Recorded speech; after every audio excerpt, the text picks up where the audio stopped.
إذ قال لهم أخوهم هود ألا تتقون إني لكم رسول أمين فاتقوا الله وأطيعون وما أسألكم عليه من أجر إن أجري إلا على رب العالمين أتبنون بكل ريع آية تعبثون وتتخذون مصانع لعلكم تخلدون وإذا بطشتم جبارين فاتقوا الله وأطيعون واتقوا الذي أمدكم بما تعملون أمدكم بأنعام وبنين إني أخاف عليكم عذاب يوم عظيم قالوا سواء علينا أوعظت أم لم تكن من الواعظين إن هذا إلا خلق الأولين وما نحن بمعذبين فكذبوه فأهلكناهم إن في ذلك لآية وما كان أكثرهم مؤمنين وإن ربك لهو العزيز الرحيم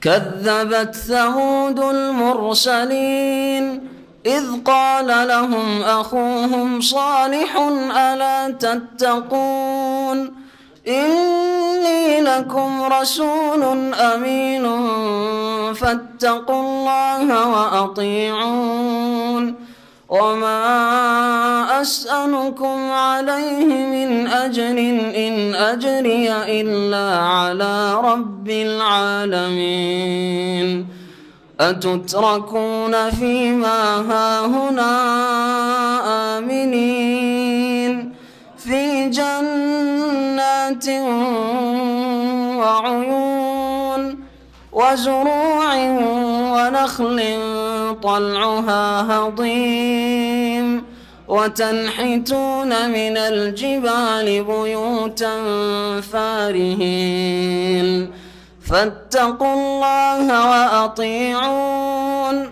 ولا تطيعوا أمر المسرفين الذين يفسدون في الأرض ولا يصلحون قالوا إنما أنت من المسحرين ما أنت إلا بشر مثلنا فأت بآية إن كنت من الصادقين قال هذه ناقة لها شرب ولكم شرب يوم معلوم ولا تمسوها بسوء فيأخذكم عذاب يوم عظيم فعقروها فأصبحوا نادمين فأخذهم العذاب إن في ذلك لآية وما كان أكثرهم مؤمنين وإن ربك لهو العزيز الرحيم. السلام عليكم ورحمة الله وبركاته. بسم الله الرحمن الرحيم. الحمد لله رب العالمين والصلاة والسلام على سيد المرسلين نبينا محمد وعلى آله وصحبه أجمعين ومن تبعهم بإحسان إلى يوم الدين أما بعد فأعوذ بالله من الشيطان الرجيم كذبت عاد المرسلين إذ قال لهم أخوهم هود ألا تتقون إني لكم رسول أمين فاتقوا الله وأطيعون وما أسألكم عليه من أجر إن أجري إلا على رب العالمين। সম্মানিত ভাতৃমণ্ডলী, আল্লাহ পাক রব্বুল আলামিনের যাবতীয় প্রশংসা যে আল্লাহ পাক কোরআন কারীম নাযিল করেছেন এবং আমাদেরকে তার দ্বারা হিদায়াত দান করেছেন, বলেন আলহামদুলিল্লাহ। সে আল্লাহ পাকের যাবতীয় প্রশংসা যে আল্লাহ পাক রব্বুল আলামিন মানব জাতির মাঝে যুগে যুগে আম্বিয়া রাসূলগণ পাঠিয়েছেন এবং যেসব লোকেরা তাদের অনুসারী হয়েছে তাদেরকে আল্লাহ পাক ইজ্জত দান করেছেন, সম্মানিত করেছেন দুনিয়া আখিরাতে। আর যারা আম্বিয়া রাসূলগণের দাওয়াতকে অস্বীকার করেছে, আল্লাহর আসমানি বিধানকে অমান্য করেছে, আল্লাহ পাক তাদেরকে লাঞ্ছিত করেছেন, অপদস্থ করেছেন। আল্লাহ পাক তাদের প্রতি তার আযাব নাযিল করেছেন। আম্বিয়া রাসূলগণেরই ঘটনা আমরা সূরাতুশ শুআরায় শুনছি। কয়েকটি ঘটনা আমরা এর আগে শুনেছি। এরপরে আজকে শুরু হবে তাফসীর আদ সম্প্রদায় সম্পর্কে। আল্লাহ পাক রব্বুল আলামিন সূরা শুআরার আয়াত নম্বর 123 থেকে আদ সম্প্রদায়ের ঘটনা, যাদের নবী হুদ আলাইহিস সালাম ছিলেন, বর্ণনা করছেন। মহান আল্লাহ ইরশাদ করছেন, কাযযাবাত আদুনিল মুরসালিন। আদ সম্প্রদায় রাসূলগণকে মিথ্যা মনে করেছিল, রাসূলগণকে অস্বীকার করেছিল, মিথ্যা প্রতিপন্ন করেছিল, অমান্য করেছিল। একজন রাসূলকে আল্লাহ পাক রব্বুল আলামিন আদ সম্প্রদায়ের জন্য পাঠিয়েছিলেন, অথচ আল্লাহ পাক বহু বচন বলে বলেছে রাসূলগণকে অস্বীকার করেছে। মুরসালিন, মুরসাল বলেননি, রাসূল বা মুরসাল একই অর্থে। আর আল্লাহ পাক মুরসালিন বলেছেন যাদেরকে প্রেরণ করা হয়েছিল, রাসূলগণকে তারা অস্বীকার করেছিল। এর ব্যাখ্যা গত সপ্তাহে বলেছিলাম যে কোনো জাতি একজন রাসূলকে অস্বীকার করলে সব রাসূলকেই অস্বীকার করা হয়, কারণ সমস্ত রাসূলগণের দাওয়াতের মৌলিক বিষয়বস্তু এক, তৌহিদ, তৌহিদ প্রতিষ্ঠা করা, শিরকে নিশ্চিহ্ন করা, আল্লাহর জমিন থেকে উৎখাত করা, মানুষের অন্তর থেকে শিরকে মুছে সাফ করা, আল্লাহ পাকের বিধান মানুষ মানবে, মানুষের তৈরি করা বিধান মানবে না, আল্লাহ পাকের ইবাদত বন্দি করবে, কারো ইবাদত বন্দি করবে না, আল্লাহ পাকের আদেশ নিষেধ মেনে চলবে, কারো আদেশ নিষেধ মানবে না আল্লাহ পাকের বিরুদ্ধাচরণ করে, পরকাল সম্পর্কে বিশ্বাস করা, দুনিয়া হচ্ছে কর্মজগৎ, আখিরাত হচ্ছে প্রতিদান বদলার জগৎ, আখিরাতে আল্লাহ পাক রব যে সব তৈরি করেছেন, সমস্ত আম্বিয়া রাসূলগণ একই কথা বলেছেন। জান্নাত জাহান্নামের কথা, পরকালের হিসাবের কথা, জবাবদেহির কথা, আল্লাহর সামনে দাঁড়াতে হবে, এই সমস্ত বিষয়গুলি আল্লাহ পাকের আসমানি বিধান আম্বিয়া রাসূলগণের মাধ্যমে নাযিল হয়েছে। সুতরাং যুগে যুগে যে যে রাসূলকে আল্লাহ পাঠিয়েছে সেই রাসূলের আনুগত্য করতে হবে, সব মৌলিক বিষয়।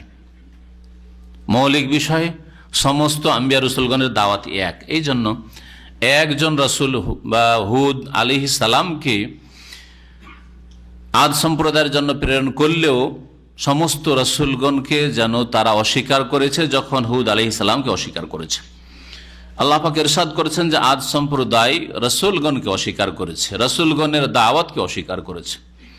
ইয ক্বালা লাহুম আখুহুম হুদুন আলা তাত্তাকুন, যখন তাদের ভাই হুদ আলাইহিস সালাম বলেছিল যে আলা তাত্তাকুন, তোমরা কি সাবধান হবে না, তোমরা কি আল্লাহকে ভয় করবে না। দাওয়াত দিয়েছিলেন হুদ আলাইহিস সালাম। তাদের ভাই বলা হয়েছে, এর আগেও নবীদের ক্ষেত্রে বলা হয়েছে তাদের ভাই, মানে ওই জাতির ভাই বলা হয়েছে। এর মানে এই নয় যে মানুষ মানুষের ভাই, মুসলিম মুসলিমের ভাই, মুমিন মুমিনের ভাই। আল্লাহ পাক কোরআনে কারীমের সূরা হুজরাতে ইরশাদ করে, ইন্নামাল মুমিনুনা ইখওয়া, নিঃসন্দেহে মুমিনরাই পরস্পর ভাই। এখানে ভাই বলা হয়েছে বংশের দিক থেকে, রক্তের দিক থেকে, রক্তের সম্পর্কের দিক থেকে আদ সম্প্রদায়েরই একজন ছিলেন হুদ আলাইহিস সালাম, এই জন্য বংশীয় ভাই বলা হয়েছে।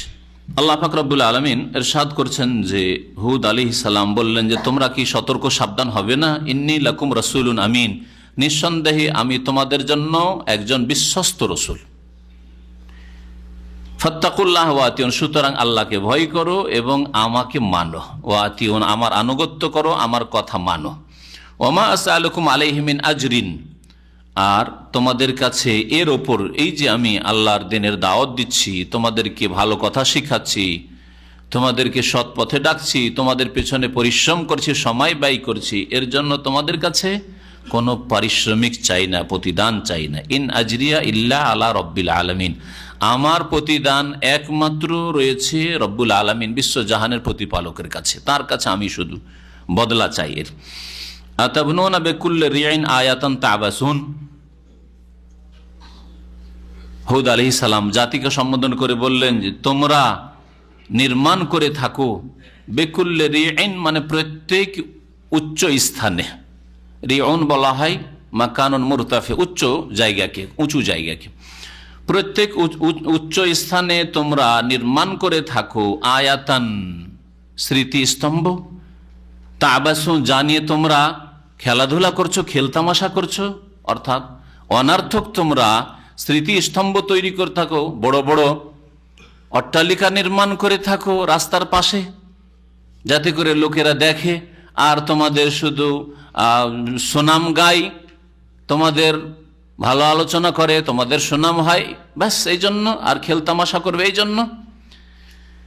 এরা অপ্রয়োজনীয় বিনা কাজে অনর্থক এইরকম পাথর কেটে কেটে তারা উচ্চ উচ্চ প্রাসাদ নির্মাণ করে রাখত, দেখাবার জন্য, শুধু শোয়ের জন্য, বসবাসের কোনো প্রয়োজন ছিল না। সেই জন্য আল্লাহ পাক রব্বুল আলামিন তাদেরকে এই ভঙ্গিমায় জিজ্ঞাসা করেছে যে এই রাস্তার পাশে স্মৃতি স্তম্ভ তৈরি করে রেখে যেন লোকেরা তাকিয়ে আর শুধু হতভম্ব হয় আর তোমাদের প্রশংসা করে যে হ্যাঁ আছে, জাতি আছে, এইসব কাজ করো, এইসব কাজে মূল্যবান সময়কে নষ্ট করো। ওয়াতাত্তাখিযুনা মাসানিআ লাআল্লাকুম তাখলুদুন, আর তোমরা এমন এমন প্রাসাদ নির্মাণ করছো, মাসনায়ের বহু বচন হচ্ছে মাসানে। আজকালকার আরবিতে মাসনা বলা হচ্ছে কারখানাকে, ফ্যাক্টরিকে মাসনা বলছে না, মাসানে। আর কোরআনের ভাষা এখানে বলা হয়েছে প্রাসাদকে। তোমরা নিজের জন্য বানাচ্ছ প্রাসাদ এই উদ্দেশ্য নিয়ে যে লাআল্লাকুম তাখলুদুন, তোমরা চিরকাল বসবাস করবে, চিরকাল থাকবে। তাহলে এমনি কারো যদি যথেষ্ট পয়সা থাকে আর ঘরবাড়ি তৈরি করে ভালো পয়সা দিয়ে, প্রাসাদ নির্মাণ করে, সেটা হারাম না, জায়েজ নয়, এই আয়াতে একথা বোঝানো হয়নি। কিন্তু যদি এই উদ্দেশ্য থাকে যে এই দুনিয়াই হচ্ছে সবকিছু, এই আমাদের প্রাসাদ, আর এই প্রাসাদে ভোগবিলাস, আয়েশ আরামের জীবনযাপন, এটাই হচ্ছে গন্তব্যস্থান, তাহলে অবশ্যই নিষিদ্ধ। এখানে যেটা নিন্দা করা হয়েছে সেটা হচ্ছে এটা, ওরা প্রাসাদ তৈরি করত এই উদ্দেশ্য নিয়ে যে লাআল্লাকুম তাখলুদুন, চিরকাল যেন থাকবে। এই দুনিয়াই হচ্ছে বদলার জগৎ, প্রতিদান জগৎ। দুনিয়াতে যা কিছু করার করে নাও, ভোগবিলাস আয়েশ আরাম করে নাও, আর আছে বাকি, মওতের পরে কিছু নেই। আখিরাত বিশ্বাস করতো না, জান্নাত জাহান্নামে বিশ্বাসী ছিল না, প্রতিদান জগৎকে, অমল জাযাকে, অমুদ্দিনকে বিশ্বাস করতো না। সেই জন্য আল্লাহ পাক রব্বুল আলামিন তাদের নিন্দা করেছেন। আর না হইলে আখিরাতে বিশ্বাসী হয়ে এবং আখিরাতের জন্য কর্মতৎপর হয়ে নেক আমল করে, ঈমান আমলের সাথে কেউ যদি পয়সা থাকে আর পাকা ঘর তৈরি করে, প্রাসাদ নির্মাণ করে, কোনো দোষের কথা নাই। কিন্তু যাতে করে দুনিয়াকে কামড়ে না ধরে, যে দুনিয়া হচ্ছে সবকিছু, দুনিয়ামুখী না হয়, দুনিয়াকে কিবলা না বানিয়ে নেয়, গন্তব্যস্থান না বানিয়ে নেয়, যে এখানে যা কিছু করার করে নাও, হ্যাঁ, পরকাল সম্পর্কে চিন্তা করার সময় নেই, নামাজের সময় নেই, দিন শিখার সময় নেই, দিনের প্রতি আমল করার সময় নেই, রোজা রাখলে কাজকর্ম ব্যাহত হয় ইত্যাদি, যাকাত দেয় না, আল্লাহ পাকের হক আদায় করে না, গরিব মিসকিন হক আদায় করে না, ফরজ ওয়াজিব আদায় করে না, তাহলে দুনিয়া হচ্ছে ক্ষতি সাধনকারী। এই জন্য এখানে নিন্দা করা হয়েছে যে তারা দুনিয়ার পূজারী ছিল, পেট পূজারী ছিল, আখিরাত মুখী তারা ছিল না। কিন্তু একজন মুসলিম আখিরাত মুখী যদি হয়, আল্লাহ ভীরু হয়, পরকাল সম্পর্কে চিন্তাশীল হয়, আর তার সাথে সাথে যদি সুখময় স্থানে থাকে, প্রাসাদে থাকে, কোনো দোষের কথা নাই, আল্লাহ পাক জায়েজ করেছেন। শর্ত হচ্ছে যাতে অপচয় না হয়, ওইদিকে গরিব খেতে পায় না, অনাহারে মরছে, আর এ প্রাসাদ পাশে প্রাসাদ তৈরি করে ভোগবিলাস করছে, না, অবশ্যই আপত্তিকর। আল্লাহ পাক রব্বুল আলামিন তারপরে ইরশাদ করছেন এই জাতি সম্পর্কে যে হুদ আলাইহিস সালাম তাদেরকে এই উপদেশও দিলেন, ওয়াইজা বাতাসতুম জাব্বারিন, যখন তোমরা আঘাত হানো তখন কার মতো আঘাত হানো? বাতাসতুম জাব্বারিন, আঘাত হানো দুর্বল লোকদের ওপর, অসহায়দের ওপর, কমজোরদের ওপর, জাব্বারিন, নিষ্ঠুরদের মতো। এরা বড় জালেম জাতি ছিল আর বড় শক্তিশালী জাতি ছিল। গায়ে শক্তি থাকলে যা হয়, গ্রামে যেমন সামাজিক অবস্থা, আমাদের দেশে যে বংশ খুব প্রভাবশালী বংশ, শক্তিশালী বংশ, গ্রামে যদি কোনো একটা ঘর থাকে যার বংশ বলি নেই, আত্মীয় স্বজন নেই, তাদের উপর কি জুলুম অত্যাচার করে, কোণঠাসা করে রাখে, সামাজিক কোনো মর্যাদাও দেয় না, আর তাদের সাথে সব ক্ষেত্রেই জুলুম অত্যাচার করে থাকে। আমাদের দেশের অবস্থাটা ঠিক এইরকম। তো এইটা হচ্ছে সেই জাতির চরিত্র, যেই জাতিকে আল্লাহ পাক ধ্বংস করেছিলেন বহু পাপের কারণে। সবচেয়ে বড় পাপ তাদের শিরক ছিল, কুফরি ছিল, নবীকে অমান্য করা, নবীর নিয়ে আসা আদর্শকে অমান্য করা ছিল। আর তার সাথে সাথে এই চরিত্র ছিল যে দুর্বল কমজোরদেরকে পেলে তাদের উপর নিষ্ঠুরের মতো জুলুম অত্যাচার চালাত। আল্লাহ পাক রব্বুল আলামিন হুদ আলাইহিস সালামের ভাষায় বলছেন যে তোমরা গরিবদের উপর, যারা কমজোর দুর্বল মানুষ, তাদের উপর যখন আঘাত হানো, মানে তাদেরকে যখন একটু শাসন করো, ধমক দাও, তখন নিষ্ঠুরদের মতো তাদের উপর তোমরা জুলুম অত্যাচার চালাও, আঘাত হানো। এটা তোমাদের চরিত্র, এটা হওয়া উচিত নয়। বরং নবী করিম সাল্লাল্লাহু আলাইহি সাল্লাম কমজোরদের সম্পর্কে, দুর্বলদের সম্পর্কে, গরিবদের সম্পর্কে উপদেশ দিতে গিয়ে বলেছেন, ইন্নামা তুনসারুনা ওয়া তুরযাকুনা বিদুআফাইকুম। সুনানে তিরমিজিতে হাদিস রয়েছে, আরো কয়েকটি কিতাবে হাদিস রয়েছে, হাদিসটি সহিহ। ইন্নামা তুনসারুন, নিঃসন্দেহে তোমাদের আল্লাহ পাক সাহায্য করেন, ওয়া তুরযাকুন, তোমাদেরকে রিজিক দেওয়া হয়, বিদুআফাইকুম, তোমাদের সমাজের দুর্বলদের কারণে, দুর্বলদের বদৌলতে। তাহলে দুর্বলদের পাশে যদি দাঁড়ান, কমজোরদের সাহায্য করেন, কমজোর হচ্ছে নারীরা, কমজোর হচ্ছে শিশুরা, কমজোর হচ্ছে বৃদ্ধরা, কমজোর হচ্ছে গরিবরা, কমজোর হচ্ছে ইয়েতিমরা, এইরকমই কমজোর, যে কোনো কমজোর মানুষ, কমজোর হচ্ছে রুগী, অসুস্থ মানুষ, যে কোনো কমজোর ব্যক্তির যদি সাহায্য করেন, তাদের পাশে দাঁড়ান, তাদের আদর স্নেহ করেন, তাদের শ্রদ্ধা সম্মান করেন, তাদের কদর করেন, তার আল্লাহ পাক রব্বুল আলামিন সাহায্য করবেন এবং রিজিক দান করবেন। নবী করিম সাল্লাল্লাহু আলাইহি ওয়াসাল্লামের হাদিস। সুতরাং আপনার ঘরে যদি মেয়ে সন্তান জন্মায়, সবচেয়ে বেশি আদর করবেন, ছেলের চাইতে বেশি আদর করবেন। আল্লাহ পাক দেখছেন আপনার অন্তর, দেখছেন আপনার আখলাক আচরণ, যে মেয়ে হয়েছে বলে মন খারাপ না, বরং মনটা খুশি রয়েছে, বরং বেশি মেয়েকে আদর করে, তাহলে আল্লাহ পাক রব্বুল আলামিন আপনার সাহায্য করবেন, রিজিকে বরকত দান করবেন। আপনার স্ত্রীর ওইরকমই অপরের বাড়ি থেকে, যেখানে মানুষ হয়েছে, লালিত পালিত হয়েছে, ছেড়ে চলে এসে অপরিচিত পরিবেশে আপনি আদর যত্ন করবেন, শ্রদ্ধা সম্মান করবেন, তাকে বাড়ির দাসী মনে করবেন না, না আপনি মনে করবেন, আপনার বাপ মাই মনে করবে। এইভাবে যদি কদর করেন, আল্লাহ পাক রিজিকে বরকত দেবেন। এভাবে এতিমরা রয়েছে, শিশুরা রয়েছে, বৃদ্ধরা রয়েছে, গরিবরা রয়েছে, যাদের কথা বললাম, যে কোনো দুর্বল মানুষ, যে কোনো দুর্বল মানুষের কারণে তাদের যদি আপনি সাহায্য সহযোগিতা করেন, তাদের পাশে দাঁড়ান, আল্লাহ পাক রব্বুল আলামিন সাহায্য করবেন এবং রিজিকে বরকত দান করবেন। নবী করিম সাল্লাল্লাহু আলাইহি ওয়াসাল্লামের হাদিস। এটা হচ্ছে মুমিনের চরিত্র। আর জালেমের চরিত্র, কাফের মুশরিকের চরিত্র হচ্ছে যে দুর্বল পেলে তাকে পিষে দাও, দুর্বলদেরকে চেপে দাও, দুর্বলদেরকে সমাজে কোনো মর্যাদাই দিও না, সমাজে তার কথার কোনো মূল্যই নেই, সমাজে তার কোনো অবস্থানই নেই। এটা হচ্ছে জালেমদের চরিত্র, যেই চরিত্র ছিল আদ সম্প্রদায়, এই কাফেরদের, যাদেরকে আল্লাহ পাক ধ্বংস করেছেন। মহান আল্লাহ ইরশাদ করছেন তারপরে হুদ আলাইহিস সালামের ভাষায়, যে নবী বললেন, ফাত্তাকুল্লাহ ওয়া আতিউন, সুতরাং আল্লাহকে ভয় করো আর আমার আনুগত্য করো। বারবার করে এই নসিহতগুলিকে রিপিট করছেন, বারবার করে ফেরাচ্ছেন। কি জন্য?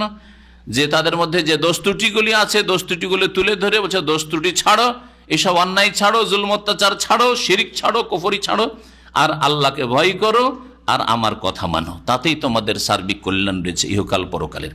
ওয়াত্তাকুল্লাযী আমাদ্দাকুম বিমা তা'লামুন, আর সেই সত্তাকে ভয় করো। ওয়াত্তাকুল্লাযী, সেই সত্তাকে ভয় করো যিনি আল্লাহ, আল্লাযী আমাদ্দাকুম, যিনি তোমাদেরকে দান করেছেন। আমাদ্দা ইউমিদ্দু, ইমদাদ মানে সাহায্য করা, ইমদাদ মানে দান করা।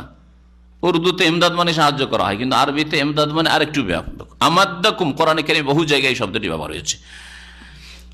আমাদ্দাকুম বিমা তা'লামুন, তোমাদের আল্লাহ পাক দান করেছেন এমন কিছু যা তোমরা জানছো। তোমাদের কাছে কি আল্লাহ পাকের দান রয়েছে জানছো? আল্লাহ পাক সুস্থ রেখেছেন, আল্লাহ পাক বিবেক বুদ্ধি দিয়েছেন, আল্লাহ পাক শিক্ষা দীক্ষা দিয়েছেন, আল্লাহ পাক রব্বুল ইসলাম ঈমান জন্মসূত্রে দিয়েছেন, আল্লাহ পাক রব্বুল আলামিন বহু নিয়ামত দিয়েছেন। বিমা তা'লামুন, জানতে পারছো। আল্লাহ পাক রব্বুল আলামিনের রাসূল হুদ আলাইহিস সালাম তার জাতিকে এই নসিহত করেছেন। এই নসিহত, এই উপদেশ প্রত্যেক মানুষের জন্য, আমার জন্য, আপনাদের জন্য।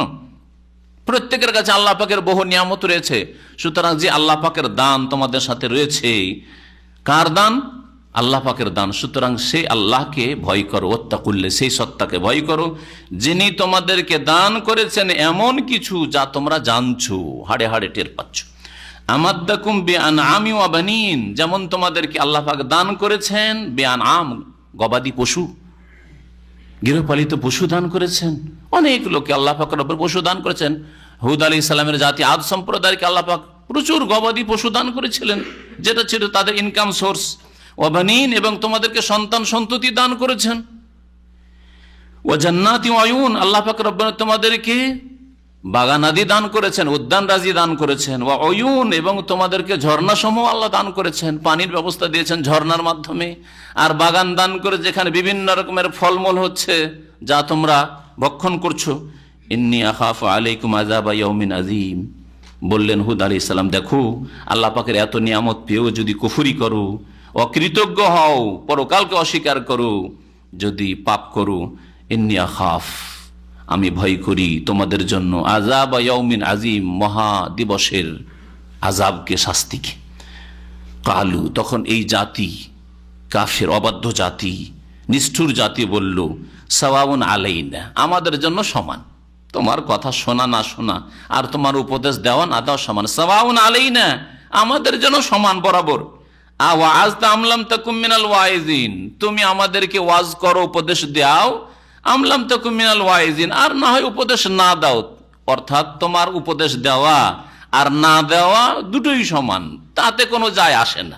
আমরা বদলিব না, আমরা যা করছি করতে থাকবো, তোমার কথা শুনবো না। এইরকমই আজকালকার অধিকাংশ মুসলিম, সুবহানাল্লাহ, তার গরজে বলছেন নামাজ পড়লে তার ফায়দা, দিন পালন করবে তার ফায়দা, ইসলামী জীবন যাপন করবে তার দুনিয়া আখেরাতের ফায়দা। কিন্তু সে মুখে যদি নাও বলে, তার অন্তর বলছে, যেটাকে বলে তার অবস্থার ভাষা, জবানে হাল, তার অবস্থা বলছে যে সাওয়াউন আলাইনা আওয়াজ তামলাম তাকুম মিনাল ওয়াইজিন। আরে বুঝাও আর না বুঝা, নামাজের কথা বলো আর না বলো, আমরা নামাজ পড়বো না। একই চরিত্র। কত লোক তাদেরকে নামাজের কথা বলতে থাকলো, কত লোক তাদেরকে তৌহিদের কথা বলতে থাকলো, কবর মাজার পূজা ছাড়তে বললো, শিরক বিদআত ছাড়তে বললো। না, যা বলো, আমাদের ধর্ম আমরা ছাড়বো না, আমাদের ঈদ মিলাদুন্নবী ছাড়বো না, ওয়াজ করো যাই করো, যতই দলিল পেশ করো, ছাড়বো না। যে কোনো হারাম কাজ যারা করছে তাদের ক্ষেত্রেও, বিড়ি সিগারেট খোর হারাম যারা খাচ্ছে, যাই বলেন আপনি, আমি ছাড়বো না, আমার অভ্যাস হয়ে ছাড়তে পারবো না, ছাড়বে না। অথচ যদি ও এর চাইতে ভালো একটা চাকরি পায়, ছেড়ে দিয়ে চলে যাবে। কাফের দেশে যদি এর চাইতে ভালো একটা অফার পায়, সৌদি আরব ছেড়ে চলে যাবে, তাই না? কিন্তু বিড়ি সিগারেট ছাড়বে না, হারাম ছাড়বে না, হারাম চরিত্র ছাড়বে না, হারাম খাওয়া ছাড়বে না, হারাম উপার্জন ছাড়বে না, পরকাল সম্পর্কে একেবারে গাফেল, দুনিয়া সম্পর্কে কত সজাগ। 500 টাকা বেশি যদি পায় আর যদি ট্রান্সফার রিলিজ নিতে পারে, চট করে কখন রিলিজ নেবে কফিলও জানতে পারবে না, তাই না? আজকাল বহু লোক এই কাজ করেছে, বহু লোক এই কাজ করেছে, আসল মালিক জানেই না যে কোথায় চলে গেছে, এই সুযোগ নিয়ে চলে গেছে। অথচ দিনের ক্ষেত্রে কত গাফেল। এই হচ্ছে মানুষের চরিত্র। তো এই আদ সম্প্রদায় এই কথাই বলেছিল যে দেখো হুদ, তোমার উপদেশ দেওয়ার না দেওয়া সমান, তোমার বুঝানো আর না বুঝানো সমান, আমরা ওইসব বুঝ মানবো না। ইন হাযা ইল্লা খুলুকুল আউয়ালিন,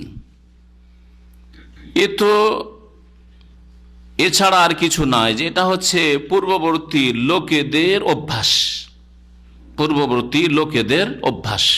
কি বুঝাতে চাইছেন এই কথা বলে? এটা একটা তাফসীর হচ্ছে যে এটা হচ্ছে পূর্ববর্তী লোকেদের অভ্যাস, মানে আগেও তোমার মতো বহু লোকেরা এসছে যারা নিজেকে নবী রসুল বলে দাবি করেছে আর এইসব কথাবার্তা বলেছে। এটা আগের যুগের উপকথা, এইসব কথা বলে থাকে, আসলে এইসব মিথ্যা কথা। আল্লাহ, পরকাল, তৌহিদ, ইসলাম, ওইসব কথা, নামাজ, রোজা, ওইসব বাদ দাও, এগুলো আগের লোকদের কথা। এটা হচ্ছে একটা তাফসীর। তাহলে যেন নবী হুদ আলাইহিস সালাম যে দাওয়াত নিয়ে এসছেন তৌহিদের, যে আখিরাতের প্রতি ইমানের দাওয়াত নিয়ে এসছেন, যে সৎকর্মশীল হওয়ার দাওয়াত নিয়ে এসছেন, ইমান আমলের দাওয়াত নিয়ে এসছেন, এটাকে বললে এটা হচ্ছে, এইসব কথা হচ্ছে পূর্ববর্তী লোকদের অভ্যাস। এইসব কথা আগের লোকেরা বলতো, তুমিও বলছো। এসব কিছুই না, আসলে তুমি নবীও না, তোমার কাছে ওইও আসে না, আর আল্লাহ পরকাল ওইসব আমরা কিছু বুঝি না, আমরা যে ধর্ম পালন করছি ওইটাই করব। আর কেউ কেউ তাফসীর করতে গিয়ে বলেছেন না, এর অর্থ হচ্ছে যে আমরা যে ধর্মের উপর আছি এটা হচ্ছে ইনহাজা, মানে এই যে আমাদের বাপদাদার ধর্ম, পূর্বপুরুষদের ধর্ম, ইনহাজা এটা, এছাড়া আর কিছু নয়। যেটা খুলুকুল আউয়ালিন, পূর্ববর্তীদের এটাই ধর্ম। খুলুকুল আউয়ালিন মানে দিনুল আউয়ালিন। যুগ যুগ ধরে আমাদের এইরকমই মূর্তি পূজার ধর্ম চলে আসছে। আর তুমি বলছো না মূর্তি পূজা শিরক, প্রতিমা পুতুল পূজা শিরক, আল্লাহ ছাড়া কারো ইবাদত করা যাবে না, আল্লাহ ছাড়া কাউকে সেজদা করা যাবে না, আল্লাহ ছাড়া কারো কাছে ফরিয়াদ করা যাবে, আল্লাহ ছাড়া কারো কাছে দোয়া করা যাবে, আল্লাহ ছাড়া কারো কাছে সাহায্য চাওয়া যাবে না। এসব কোথায় পেলে? তাহলে অর্থ বা তাফসীর পাল্টে গেল। কি বলতে চেয়েছে নিজেদের সম্পর্কে, নিজের ধর্ম সম্পর্কে, যে আমাদের যে এই ধর্ম, বাপদাদা পূর্বপুরুষদের ধর্ম, এটা হচ্ছে নতুন কোনো ধর্ম নয়, তোমার কথাই নতুন, তোমার কথা নতুন, আর আমাদের পূর্ববর্তী লোকদের ধর্ম এটাই হচ্ছে যুগ যুগ ধরে আসল ধর্ম। শিরক কুফরিকে, মূর্তি পুতুল পূজাকেই তারা আসল ধর্ম বলল। আজকালও ওই রকমই শিরক বিদাতকারীরা এরকমই বলে। তাদের শিরক বিদাত হয়তো 100-200 বছর আগে, 300 বছর আগে শুরু হয়েছে, তাই না?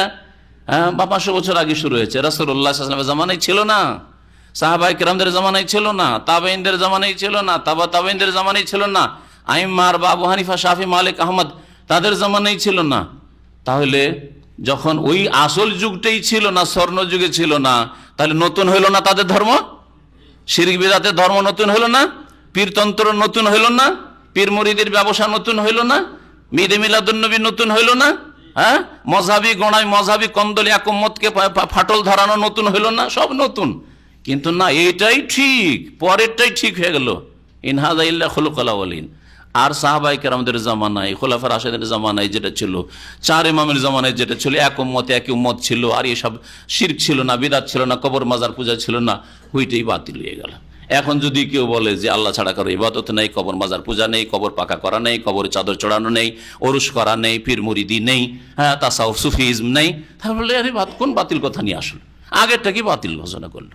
একই চরিত্র, আগের উম্মতরা যারা পথভ্রষ্ট হয়েছে, যে কথাগুলি বলেছে, সেই কথাগুলি আজকের গুমরাহরা পেশ করছে। তারা বলো ওমা নাহনু বিমুআযযাবিন, আর তুমি যে আমাদেরকে আযাব শাস্তির ধমক দিচ্ছ, এসব মিথ্যা কথা, আমাদেরকে কখনো আযাব দেওয়া হবে না। ওমা নাহনু বিমুআযযাবিন, আমাদেরকে কখনো আযাব দেওয়া হবে না। ফাকাযযাবুহু, এই আদ সম্প্রদায় হুদ আলাইহিস সালামকে মিথ্যা প্রতিপন্ন করলো। ফাহালাকনাহুম, সুতরাং আমি তাদেরকে ধ্বংস করে দিলাম। আল্লাহ বলছেন তাদেরকে ধ্বংস করে দিলাম। ইন্না ফি যালিকা লাআয়া, নিশ্চয়ই এতে রয়েছে বড় নিদর্শন, এই জাতির ঘটনায় শিক্ষার বিষয় রয়েছে। ওমা কানা আকসারুহুম মুমিনিন, কিন্তু অধিকাংশ লোক বিশ্বাস করে না। ওয়া ইন্না রাব্বাকা লাহুয়াল আজিজুর রহিম, হে নবী মুহাম্মদ সাল্লাল্লাহু আলাইহি ওয়াসাল্লাম, তোমার প্রতিপালক নিঃসন্দেহে মহাপরাক্রান্ত এবং পরম দয়ালু। আদ সম্প্রদায়কে কেমন করে ধ্বংস করা হয়েছিল? আদ সম্প্রদায়ের ধ্বংসের ঘটনা সূরা হুদে রয়েছে, সূরা হাক্কাতে রয়েছে। সূরা হাক্কাতে আল্লাহ পাক ইরশাদ করেছেন কিভাবে? সাখখারাহা আলাইহিম সাবআ লায়ালি ওয়া সামানিয়াতা আইয়াম হুসুমান ফাতারাল কওমা ফিহা সারআ কান্নাহুম আজাজু নাখলিন খাওয়িয়া। আল্লাহ পাক রব্বুল বলছেন তাদের উপর আল্লাহ পাক ঝঞ্ঝা বায়ু, ঘূর্ণিঝড়, এমন ঘূর্ণিঝড় দিলেন, সাবআ লায়ালিন, 7 রাত, ওয়া সামানিয়াতা আইয়াম, 8 দিন কন্টিনিউ, একবারে বিনা বিরামে, কোনো বিরতি নাই, চলতেই আছে ঘূর্ণিঝড়। আকাশে উঠিয়ে একেবারে এমন করে আছাড় দিল যে তাদের মাথা গুলি ধড় থেকে, তাদের বডি থেকে একেবারে আলাদা হয়ে ছুটে চলে গেল।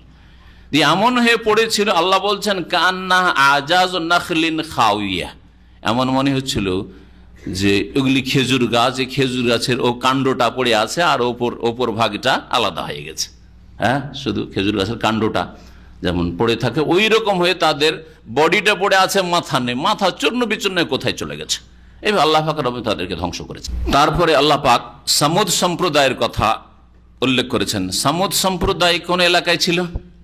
সৌদি আরবের মধ্যে, বর্তমান সৌদি আরবের মধ্যে, যে এলাকাকে বর্তমান মাদায়েন সলে বলা হয়, তাবুক জোনের মধ্যে, তাবুক জোনে মিনতাকায়ে তাবুকে যে আল ওলা নামক শহর আছে ওর কাছেই মাদায়েন সলে বলা হয়। এখানে অনেকে আজকাল দেখতে যায়। আল্লাহ পাক রব্বুল তাদের সম্পর্কে বলছেন, কাযযাবা সামুদুনিল মুরসালিন, সামুদ সম্প্রদায় রাসূলগণকে মিথ্যা মনে করেছিল। এক রাসূলকে অস্বীকার করেছিল, সালেহ আলাইহিস সালামকে। সুতরাং সব রাসূলকে অস্বীকার করা হয়েছে। রাসূলদের দাওয়াতকে মানেনি, তাওহীদ মানেনি, আখিরাত মানেনি, রাসূলকে মানেনি, আল্লাহ পাকের বিধান কিতাবকে মানেনি। ইয ক্বালা লাহুম আখুহুম সালেহুন আলা তাত্তাকুন, যখন তাদের ভাই সালেহ আলাইহিস সালাম বলেছিল, আলা তাত্তাকুন, তোমরা কি আল্লাহকে ভয় করবে না? তোমরা কি সতর্ক সাবধান হবে না? ইন্নী লাকুম রাসূলুন আমিন, নিঃসন্দেহ আমি তোমাদের জন্য একজন বিশ্বস্ত রাসূল। আরে বিশ্বাস করো, তোমাদের হিতাকাঙ্ক্ষী হয়ে এসেছি। কত রকম করে যে তাদেরকে বুঝিয়েছেন। ফাত্তাকুল্লাহ ওয়াতিউন, সুতরাং তোমরা আল্লাহকে ভয় করো এবং আমাকে মানো, আমার আনুগত্য করো। ওমা আসআলুকুম আলাইহি মিন আজর, এর ওপর, এই যে তোমাদেরকে দাওয়াত দিচ্ছি, এর ওপর তোমাদের কাছে কোনো পারিশ্রমিক চাই না, প্রতিদান চাই না। ইন আজরিয়া ইল্লা আলা রাব্বিল আলামিন, আমার প্রতিদান একমাত্র বিশ্বজাহানের প্রতিপালক আমার রবের কাছে রয়েছে। আতুতরাকুনা ফিমা হাহুনা আমিনিন, তাদেরকে উপদেশ দিতে গিয়ে সালেহ আলাইহিস সালাম এই কথাও বললেন যে দেখো, চিরকাল এইরকম আয়েশ আরামে থাকবে না, চিরকাল এই রকমের আরামের ভোগ বিলাসের জীবন পাবে না। একদিন আল্লাহ পাকের মার আসবে তোমাদের উপর, সাবধান হয়ে যাও। আতুতরাকুন, তোমাদেরকে কি রেখে দেওয়া হবে, ছেড়ে দেওয়া হবে? ফিমা হাহুনা, ওই সব ভোগ বিলাসের সামগ্রীতে যা এখানে রয়েছে, মানে তোমাদের কাছে রয়েছে, আমেনি, নিরাপদ। অর্থাৎ তোমাদেরকে কি চিরকাল নিরাপদ তোমাদের এই ভোগ বিলাসে ছেড়ে দেওয়া হবে, যে ভোগ বিলাস করতে থাকবে আর নিরাপদ, কোনো বিপদ আপদ আসবে না, চিরকাল থেকে যাবে? কখনো এটা হবে না। ফি জান্নাতি ওয়ায়ুন, বাগান সমূহে তোমরা আয়েশ আরাম করবে, ভোগ বিলাস করবে। ওয়ুন, এবং ঝর্ণা সমূহ থেকে তোমরা উপকৃত হবে আর ভোগ বিলাস করতে থাকবে। অজরুইন, আর ক্ষেত খামার নিয়ে, শস্য ক্ষেত নিয়ে তোমরা ভোগ বিলাস করতে থাকবে। নাখলিন, খেজুর বাগান নিয়ে, কেন আরব এলাকা আর এখানে খেজুর বাগান ছিল, তাই আল্লাহ পাক তাদের খেজুর বাগানের কথা বলেছেন। তাদের খেজুর বাগান ছিল সেই যুগে। এমন খেজুর বাগান আল্লাহ পাক তোমাদের দান করেছেন যেগুলি ভোগ করছো তোমরা। তাল ওহা হাজিম, যার মোছা, মোছা বুঝেন তো না? হ্যাঁ, মোছা, যার মোছা হচ্ছে বড় নরম। ওই যে যখন এগুলো কাঁদিগুলো বেরোয়, কাঁদি বের হয়ে আসছে, ফুলের পরে ফলগুলো, খেজুরগুলো বেরিয়ে আসছে, ওটাকে বলা হয় তালহা বলা হয়। প্রথম যখন খেজুরগুলো দেখা যায় তখন তালহা বলা হয়। তারপরে খেজুরের বিভিন্ন নাম আছে, বালাহ বলা হয়, বুসর বলা হয়, তারপর রোতাব বলা হয়, তারপর তামার বলা হয়। রোতাবটা শুধু জানেন আপনারা, তাই না? আর তামার জানেন। তামার শুকনো খেজুর যখন একেবারে শুকিয়ে গেছে, পেকে গেছে, আর তার আগে যখন ডাকর খেজুর যেটা এখন পাকবো হয়ে আছে, পেকে আছে, ওটা হচ্ছে রোতাব, তাজা খেজুর যেটা। তো আল্লাহ পাক রব্বুল বলছেন, তোমাদেরকে আল্লাহ পাক এমন খেজুর বাগান দিয়েছেন যে যার মোছাগুলি বা কাঁদিগুলি হচ্ছে বড় নরম, মানে গজিয়ে উঠছে, নতুন বেরিয়ে এসছে। আল্লাহ পাকের কত নিয়ামত! আল্লাহ যদি এই নিয়ামত ছিনিয়ে নিতেন, তোমাদেরকে সব নিয়ামত দিয়েছেন, চিরকাল এইরকমই থেকে যাবে? চিরকাল তোমাদের খেজুর বাগান থেকে যাবে, না তোমরা চিরকাল থেকে যাবে? হয় খেজুর বাগান থেকে গেলে তোমাদেরকে আল্লাহ ধ্বংস করে দেবেন, আর না হলে খেজুর বাগান ধ্বংস হয়ে যাবে, তোমরা থেকে যাবে। নিয়ামত চিরকাল কারোর সাথে থাকবে। ওয়াতান হেতুনা মিনাল জিবালে বুয়ুতান ফারহিন, আর তোমরা পাহাড় কেটে বড়ই দক্ষতার সাথে ঘর নির্মাণ করছো, প্রাসাদ নির্মাণ করছো। নাহাতা ইয়ানহেতু মানে পাথর কাটা, পাথর কেটে কেটে কোনো কিছু তৈরি করা। আর বয়ুত মানে তো জানেন বাইতের বহু বচন। আর ফারহিন মানে দক্ষতার সাথে। তোমরা বড়ই দক্ষতার সাথে পাহাড় কেটে কেটে, পাহাড়ের পাথর কেটে ঘর নির্মাণ করছো, প্রাসাদ নির্মাণ করছো, আর এতে মনে করছো চিরকাল থাকবে। ফাত্তাকুল্লাহ, আল্লাহকে ভয় করো, সাবধান হও। ওয়াতিউন, আমাকে মানো, আমার কথা মানো। ওয়ালা তুতিউ আমরাল মুসরিফিন, আর যারা সীমা লঙ্ঘনকারী তাদের নির্দেশ মেনে চলিও না। প্রত্যেক যুগে দেখবেন যে বেশ কিছু অসৎ নেতা রয়েছে, ধর্মীয় নেতাই হোক আর দুনিয়ার নেতা হোক আর সামাজিক নেতা হোক আর পারিবারিক নেতা হোক, অসৎ লোক রয়েছে সমাজে, পরিবারে, দেশে, যেসব লোকেরা পাপের দিকে ডাকে, পাপের দিকে জাতিকে ঠেলে দেয়, পাপের দিকে সমাজকে ঠেলে দেয়, পাপের দিকে পরিবারকে ঠেলে দেয়। বাপ অসৎ, সুতরাং ছেলে মেয়েকে স্ত্রী খারাপ করে দিচ্ছে। নেক মেয়ে অনেক সময় নামাজি ধার্মিক মেয়ে বিয়ে আসলো বেদিনের কাছে, বেনামাজির কাছে, সে খারাপ হয়ে যাচ্ছে। হ্যাঁ, এখান থেকে পারিবারিক জীবন থেকে শুরু করেন। এই পরিবারের নেতা খারাপ, সেই জন্য বাড়ি খারাপ হয়ে গেল, ছেলে মেয়ে খারাপ, স্ত্রী খারাপ হয়ে গেল। সমাজের নেতা, গ্রামের নেতা খারাপ, মাতাব্বর খারাপ, সেই জন্য সমাজ খারাপ হয়ে গেল, বিপথে চালিত হয়ে গেল। এইভাবে এলাকা, অঞ্চল, দেশ, বিশ্ব সম্পর্কে বলতে পারেন। তো আল্লাহ পাক রব্বুল আলামিন সতর্ক করেছেন, এখানে সতর্ক করেছেন সামুদ সম্প্রদায়কে, সালেহ আলাইহিস সালাম, আর এই বাণী দিয়ে কিয়ামত পর্যন্ত প্রত্যেক জাতিকে সতর্ক করা হয়েছে। ওয়ালা তুতিউ আমরাল মুসরিফিন, যারা সীমালঙ্ঘনকারী, যারা বাড়াবাড়ি করে, যারা জুলম অত্যাচার করে, যারা পাপ করে, অন্যায় কাজ করে, তাদের নির্দেশ মানিও না, তাদের কথা মানিও না, তাদের পরামর্শ নিও না, তাদের দিক নির্দেশনা নিও না, তাদের শিক্ষা দীক্ষা নিও না। আল্লাযীনা ইউফসিদুনা ফিল আরদ, মুসরিফিন কারা, সীমালঙ্ঘনকারী কারা? যারা পৃথিবীতে বিশৃঙ্খলা সৃষ্টি করে। ওয়ালা ইউসলিহুন, আর তারা সংস্কার করতে চায় না, তারা শান্তি প্রতিষ্ঠা করতে চায় না। মানুষের মাঝে শান্তি প্রতিষ্ঠা হোক, সুখে মানুষ চলাফেরা করুক, আর স্বাধীনভাবে আল্লাহ পাকের ইবাদত বন্দেগী করুক, আল্লাহ পাকের দিন সকল মানুষ মেনে চলুক, এই কথা তারা চায় না। বিশৃঙ্খলা সৃষ্টি করতে চায়, ফাসাদ সৃষ্টি করতে চায় ধর্মের ক্ষেত্রে, যা ধর্মীয় নেতারা, বিদাতি মোল্লা ফাসাদ সৃষ্টি করতে চায় ধর্মের ক্ষেত্রে, আকীদাকে নষ্ট করতে চায়, তৌহিদ নষ্ট করতে চায়, সুন্নাত থেকে বিদাতে দিয়ে নিয়ে যায়, তৌহিদ থেকে শিরকের দিকে নিয়ে যায়। আর পেট পূজারী নেতারা দিন থেকে বেদিনীর দিকে নিয়ে যায়, দিন থেকে গুমরা করে পেটের পূজারি বানিয়ে দেয়, যৌন খোদার পূজারি বানিয়ে দেয়। আল্লাহ পাক রব্বুল আলামিন এই জন্য সীমালঙ্ঘনকারী যারা, তাদের আনুগত্য করতে কঠোরভাবে নিষেধ করেছেন সালেহ আলাইহিস সালামের ভাষায়। আর সীমালঙ্ঘনকারী কারা? যারা বিশৃঙ্খলা সৃষ্টি করা, চরিত্র শান্তি প্রতিষ্ঠা করা তাদের কাজ নয়, কখনো শান্তি তারা চায় না। কালু, তখন এই জাতি, সামুদ জাতি বলেছিল সালেহ আলাইহিস সালামকে, ইন্নামা আনতা মিনাল মুসাহহারিন, তুমি তো জাদুগ্রস্ত গো, তুমি তো একমাত্র জাদুগ্রস্ত, এই জাদু লেগেছে তোমার উপর, সেই জন্য এইসব কথা বলছো, না এইসব কথা তো এর আগে বলতে না, তোমার জাদু লেগে গেছে। মিথ্যুকেরা, মা আনতা ইল্লা বাশারুম মিসলুনা, তুমি তো আমাদের মতো একজন মানুষ। ফাতি বি আয়াত, কেন এই কথা এরা বলেছিল যে তুমি আমাদের মতো একজন মানুষ? এই কথা বলার উদ্দেশ্য ছিল এই যে তুমি যখন মানুষ আমাদের মতো, তুমি রসুল আবার করতে গেলে, তুমি আমাদের মতোই মানুষ, আমাদের মতো খাওয়া দাও, আমাদের মতোই কথা বলো, আমাদের মতোই ঘুমা, আমাদের মতোই ক্লান্ত হও, আমাদের মতোই ঘর বাড়ি লাগে তোমার, হ্যাঁ, সুস্থ অসুস্থ সবকিছু হও, তাহলে তুমি আবার নবী রসুল করতে হইলে? তাহলে এইরকম কোরআনে কারিমে বহু কাফের জাতিদের ঘটনা আল্লাহ পাক বর্ণনা করেছেন, যারা নবী রসুলকে এই জন্য অস্বীকার করেছে যে নবী মানুষ কেন, নবী মানুষ হওয়া উচিত নয়, নবী মানুষ হইতে পারে না, মানুষের ঊর্ধ্বে হইতে হবে। আর মুসলিম সমাজের এক দল এই কাফেরদের অনুসরণ করেছে আর বলে থাকে যে নবী নূরে, নবী নূরের পয়দা, নবী মাটির পয়দা, মানুষ না, নবী নূর, নবী মানুষ কেন হবে? কারণ তাদের অন্তর মানতে চাই না যে নবী মানুষ হবে। আবার কি করে মানতে পারি? এ কথা মানতে পারি না। নবী নূর হইলে মানবো, নবী নূর হইলে মানবো, নবী মানুষ হইলে মানা যাবে না। নবী মানুষ হতে পারে না, সাদৃশ্যতা নেই। তাদেরই অনুসারী যুগে যুগে কুফরি শক্তি যে অস্বীকার করেছে আম্বিয়া রসুলগণকে, এই কথা বলে যে তুমি মানুষ আবার নবীর দাবি, নবী হওয়ার দাবি করো কেন? ওই রকমই এরাও কথা বলে যে মানুষ আবার কি করে হতে পারেন? মুহাম্মদ রাসূলুল্লাহ সাল্লাল্লাহু আলাইহি ওয়াসাল্লাম তিনি বাশার নন, তিনি হচ্ছেন নূর। অথচ আল্লাহ পাক কোরআনে কারীমের একটি আয়াতে না, বেশ অনেকগুলি আয়াতে নবী মুহাম্মদ সাল্লাল্লাহু আলাইহি ওয়াসাল্লাম সম্পর্কে বলেছেন যে ইন্নামা আনা বাশার, বলে দাও যে আমি তোমাদের মতো, ইন্নামা আনা বাশার মিসলুকুম, তোমাদের মতো আমি মানুষ। পার্থক্য হচ্ছে যে মানুষ হওয়া সত্ত্বেও আমার কাছে ওহী আসে, ওহী আসে তোমাদের মতো শারীরিক গঠনের দিক থেকে, তোমাদের মতো চলাফেরার দিক থেকে, তোমাদের মতো কথা বলার দিক থেকে, তোমাদের মতো বিভিন্ন যে মানুষের মধ্যে গুণগুলি রয়েছে, দুর্বলতা রয়েছে অথবা ভালো গুণ রয়েছে, মন্দ গুণ, সব দিক থেকে আমি মানুষের মতো।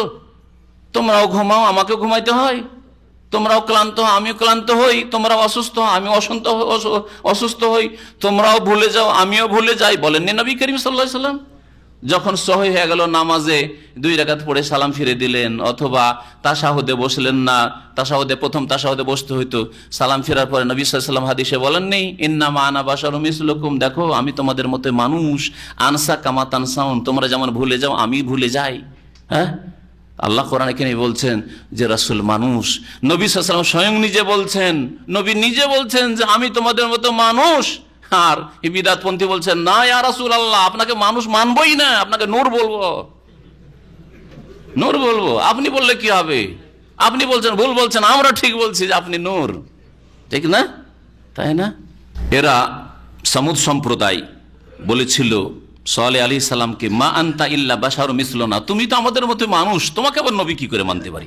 ফাতি বিআয়া, তুমি যদি নবী হও তাহলে একটি মুজিজা, নিদর্শন দেখাও।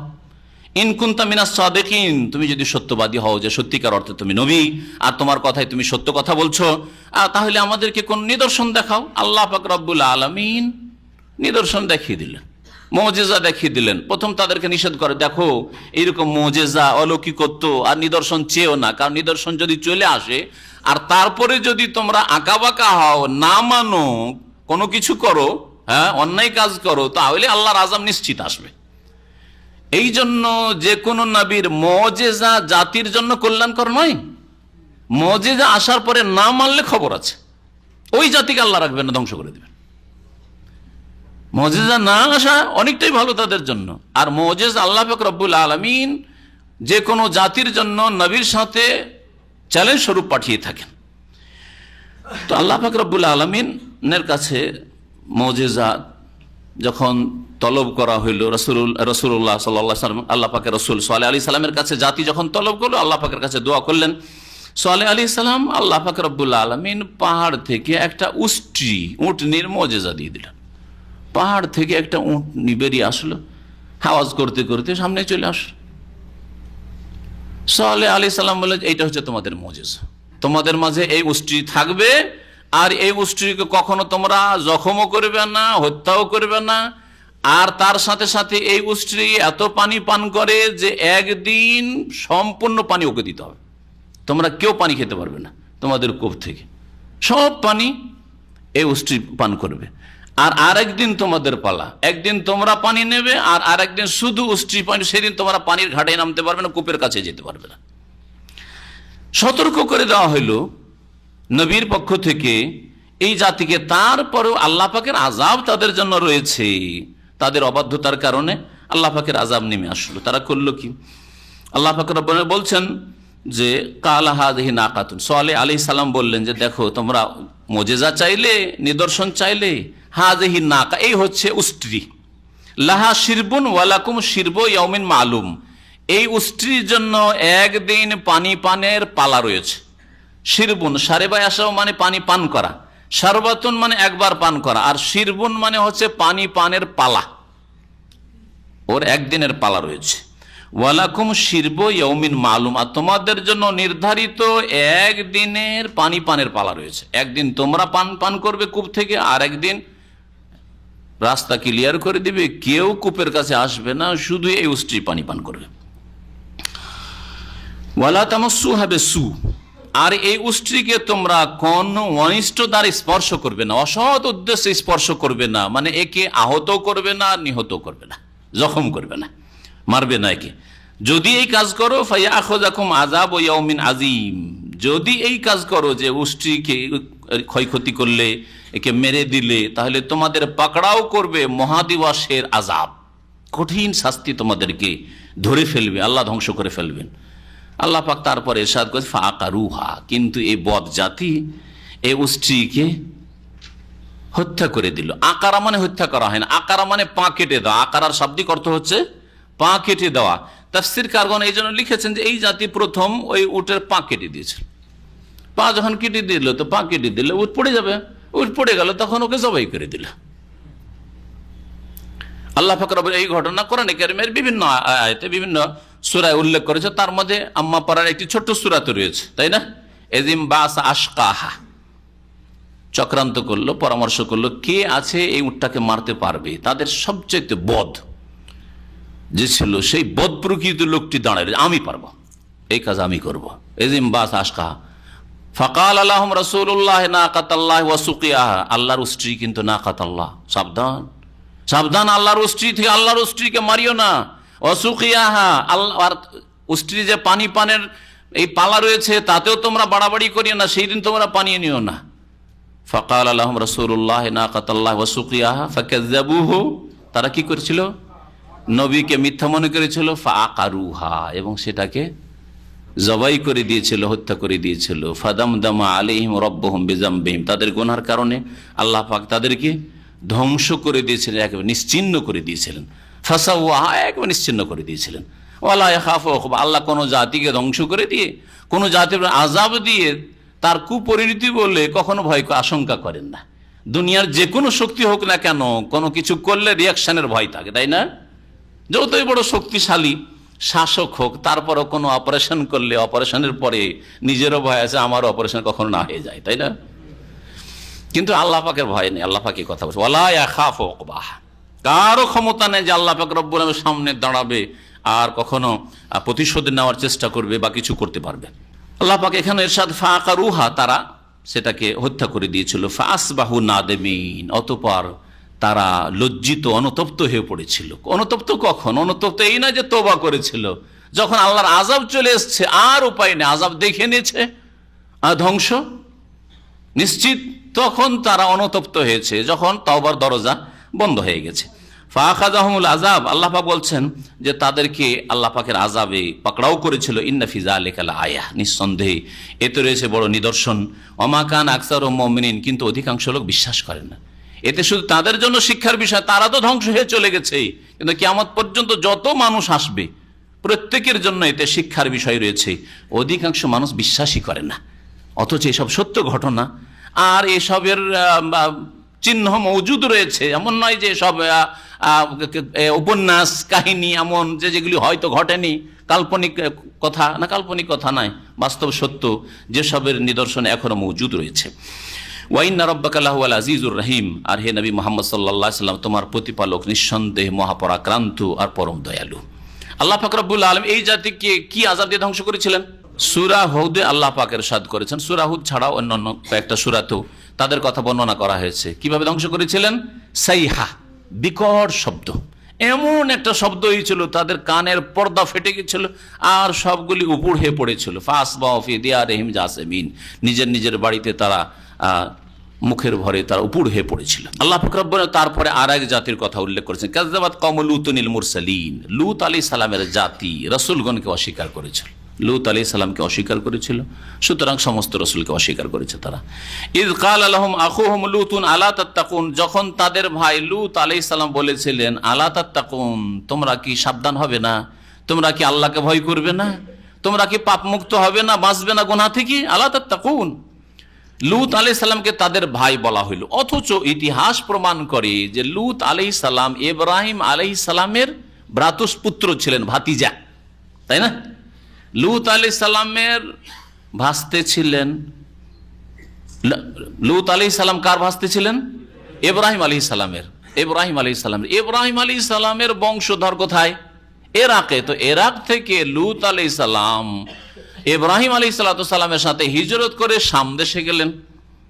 শাম দেশে বৃহৎ শাম, উর্দন, শাম, সিরিয়া, তারপরে আপনার ফিলিস্তিন, সবগুলি মিলে, লেবানন, সবগুলি মিলে এইদিকে হিজরত করে গেলেন, ফিলিস্তিনে হিজরত করে গেলেন।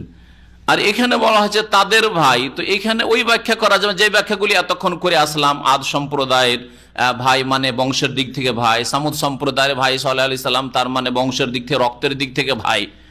এখানে ওটা বলা যাবে না, কারণ রক্তের সম্পর্ক এই লূত আলাইহিস সালামের জাতি সাদ্দুম এলাকায় যে বসবাস করত, যেটা মৃত সাগরে পরিণত হয়েছে, আল্লাহ পাক ওই জায়গার লোকদেরকে ধ্বংস করে ওই জায়গাটিকেও ধ্বংস করে মৃত সাগর করে দিয়েছে, সেটাকে একটা সাগর, আল বাহরুল মাইয়িত যেটাকে বলা হয়। জি, তো এর ব্যাখ্যা কি করা হবে? তাফসীরকারগণ তাফসীর করছেন যে তাদের মাঝেই যেহেতু বসবাস করেছে, সেই জন্য বসবাসের দিক থেকে এখানে ভাই বলা হয়েছে, যেটাকে আজকালকার ভাষায় দেশি ভাই বলা হচ্ছে। হাসবেন হয়তো কথাটা, না? দেশি ভাই কেমন আছেন? হ্যাঁ, দেশি ভাই, মুসলিম হোক আর অমুসলিম হোক, ভালো মানুষ হোক আর খারাপ মানুষ হোক, নামাজি হোক আর বেনামাজি হোক, হ্যাঁ, শিরক বিদআতকারী হোক আর যাই হোক, আল্লাহ পরকাল বুঝুক আর নাই বুঝুক, দেশি ভাই কেমন আছে বাংলা বলতে পারলেই হইল, তাই না? হ্যাঁ, ওই রকমই আরবদের মধ্যে ওই রকমই জাতীয়তা পয়দা হয়েছে অনেকের মধ্যেই। হ্যাঁ, যে এটা হচ্ছে দেশি আর ওটা হচ্ছে বিদেশি। দেশি এই চেতনা না, আমাদের সম্পর্ক ইমানের সম্পর্ক, আমলের সম্পর্ক। আমাদের আল্লাহ পাকের সাথে যার সম্পর্ক বেশি তার সাথে আমার সম্পর্ক বেশি, আপনার সম্পর্ক বেশি। এটা হচ্ছে হ্যাঁ আমাদের সম্পর্ক, এটা হচ্ছে আসল। আর এখান থেকে যারাই সরে গেছে তারা যত সরবে তত গুমরাহ হবে, যত সরবে তত গুমরাহ হবে। আর যত সরেছে মুসলিম জাতি তত বেশি তারা দুর্বল হয়েছে, ছিন্ন ভিন্ন হয়েছে। আর কুফরি শক্তি তাদের ওপর জুলুম অত্যাচার করার সাহস করেছে। যখন মুসলিম এক উম্মত ছিল, মুসলিমদের মুসলিমের সাথে দরদ ছিল যে আমরা মুসলিম, তখন কোনো কুফরি শক্তি সাহস করেনি যে ইসলামের উপর চড়াও করে আসবে। কিন্তু যখন মুসলিমরা বলছে যে না, এটা তো ফিলিস্তিনের সমস্যা, প্যালেস্টাইন সমস্যা, এটা আমাদের সমস্যা না। বর্মা বলছে এটা তো বর্মার সমস্যা, ওটা তো বাংলাদেশের সমস্যা না। হ্যাঁ, ভারত বলছে ওটা তো ভারতের মুসলিমদের সাথে হিন্দুদের দাঙ্গা ফাসাদ, ওটা আমাদের সমস্যা না, তাই না? এইরকম চেতনা যখন থেকে পয়দা হয়ে গেছে তখন আল্লাহ পাকের এই আযাবগুলি চলে এসছে। কাফের জালেমদেরকে আল্লাহ পাক মুসলিমদের উপর চাপিয়ে দিয়েছে। এই জন্য জাতীয়তা একটি জাহিলি মতবাদ, কুফরি মতবাদ, সবসময় মনে রাখবেন। জি, জাতীয়তার ভিত্তিতে কাফের আপনার বন্ধু, কাফের আপনার ভাই, মুসলিম আপনার ভাই নয়, কারণ ও দেশের নয় অথবা ভাষাভাষী নয়। ভাষার ভিত্তিতে জাতীয়তা অথবা অঞ্চলের ভিত্তিতে জাতীয়তা, বর্ডারের ভিত্তিতে, সীমানার ভিত্তিতে জাতীয়তা, এই জাতীয়তা মুসলিম উম্মতকে ভাগ করে রেখে দিয়েছে।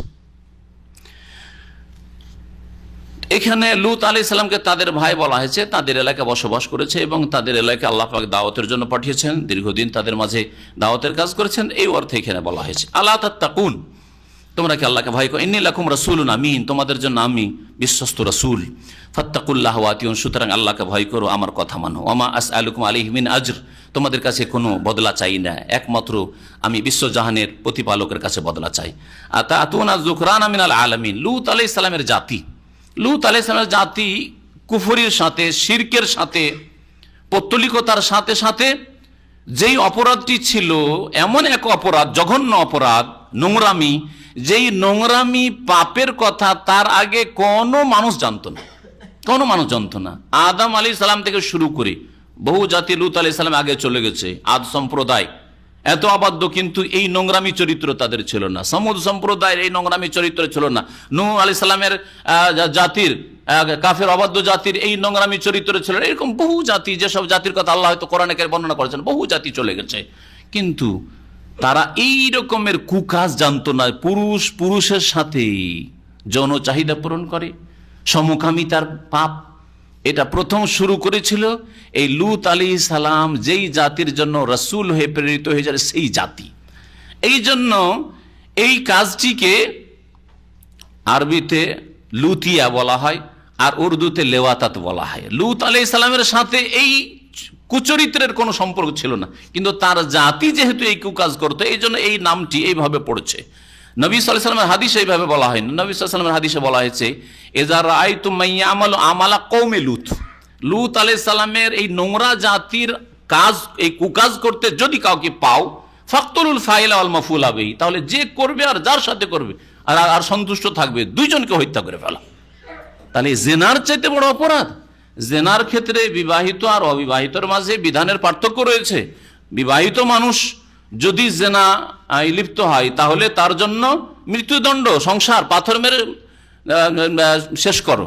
কিন্তু অবিবাহিত মানুষ, নারী হোক আর পুরুষ হোক, অবিবাহিত অবিবাহিতা যদি জেনা লিপ্ত হয় তার জন্য বেঁচে থাকার অধিকার আছে, তার বেঁচে থাকার অধিকার আছে, তার জন্য দণ্ডবিধান রয়েছে। মেয়াতে জালদা আল্লাহ পাক সূরা নূরে বলেছেন, আসছে কয়েক সপ্তাহ পরে ইনশাআল্লাহ তাআলা সূরা নূরের তাফসীর আমাদের হবে। তো এই নোংরা চরিত্র এই লূত আলাইহিস সালামের জাতির মধ্যে ছিল, যেটা এর আগে কোনো কাফের জাতি পর্যন্ত করেনি, যার ফলে আল্লাহ পাকের আযাবও এদের জন্য বড় কঠিন ছিল, বড়ই কঠিন আযাব এদের জন্য নাযিল হয়েছিল। মহান আল্লাহ ইরশাদ করছেন যে লূত আলাইহিস সালাম তাদেরকে উপদেশ দিতে গিয়ে বললেন, আতাতুনা যুকরানা মিনাল আলামিন, সমস্ত মানুষের মধ্যে পুরুষদের কাছে তোমরা যৌন চাহিদা নিয়ে আগমন করছো। যুকরান মানে পুরুষ, পুরুষদের কাছে তোমরা আগমন করছো মানে যৌন চাহিদা পূরণ করার জন্য, সমস্ত মানুষকে ছেড়ে দিয়ে। অর্থাৎ মহিলাদের কাছে তোমরা যাও না, বিবাহ করো, সেদিকে না গিয়ে তোমরা ওই পুরুষদের কাছে আসছো। ওয়াতাযারুনা মা খালাকা লাকুম রাব্বুকুম মিন আজওয়াজিকুম, এবং তোমাদের জন্য তোমাদের প্রতিপালক যে সৃষ্টি করেছেন তোমাদের বিবিগণ, তোমাদের স্ত্রীরা, তাদেরকে তোমরা ছেড়ে দিচ্ছ।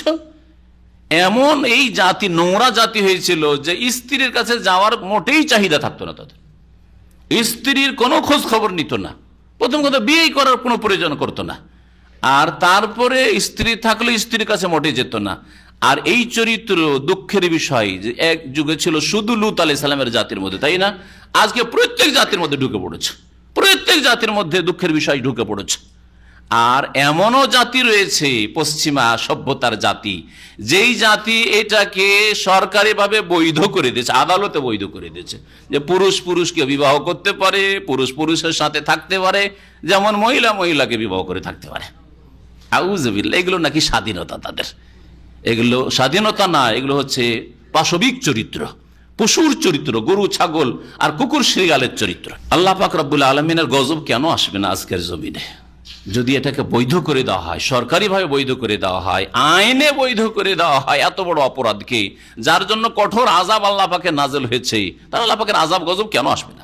আল্লাহ পাক রব্বুল আলামিন তারপরে ইরশাদ করছেন যে লূত আলাইহিস সালাম তাদেরকে উপদেশ দিলেন যে তোমরা তোমাদের বিবিদেরকে ছেড়ে দিচ্ছ, বাল আনতুম কওমুন আদুন, বরং তোমরা সীমালঙ্ঘনকারী জাত। কালু, তখন তারা বলেছিল, লাইন লাম তানতাহি ইয়া লূত লাতাকুনান্না মিনাল মুখরাজিন, হে লূত তুমি যদি এসব কথা থেকে বিরত না হও, মানে এইসব কথা বলা বাদ না, কি বলছো এইসব কথা, এইসব কথা বলবে না, চুপ হও তুমি। যদি এসব থেকে বিরত না হও, লাতাকুনান্না মিনাল মুখরাজিন, অবশ্যই তোমাকে বহিষ্কৃত করা হবে, দেশ থেকে তোমাকে নির্বাসিত করে দেওয়া হবে, তাড়িয়ে দেওয়া হবে।